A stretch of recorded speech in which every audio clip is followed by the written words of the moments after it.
which ones of those German wines go well with what? Well, obviously, the sweeter ones are probably better for later, for dessert. But you know what?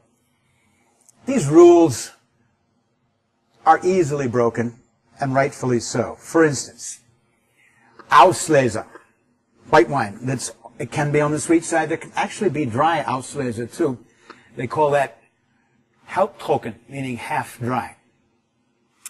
I love to have smoked salmon with Auslese. I love to have goat cheese for dessert with Auslese. Now, if you take a Spätlese or a Cabinet, those are a little bit drier, and especially if they're halbtrocken.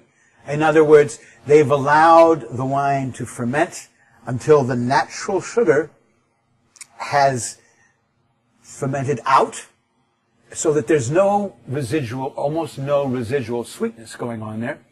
And again, it's got a very clean finish. And the good thing about the German wines is, as I've said earlier, the natural fructose sweetness is counterbalanced with wonderful acidity and that minerally side that you get from the soil.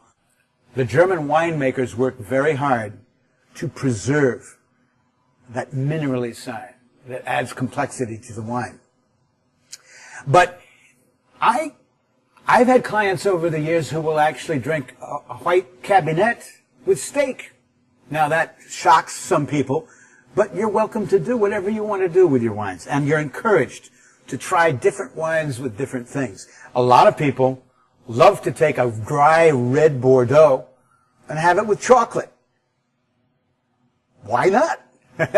It's delicious, especially if it's a fine Bordeaux.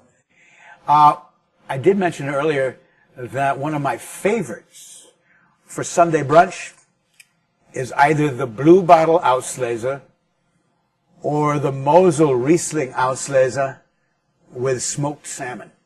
You don't want the salmon to be too salty, like a lox. You want it to be a legitimate smoked salmon. With either of those two wines, to die for.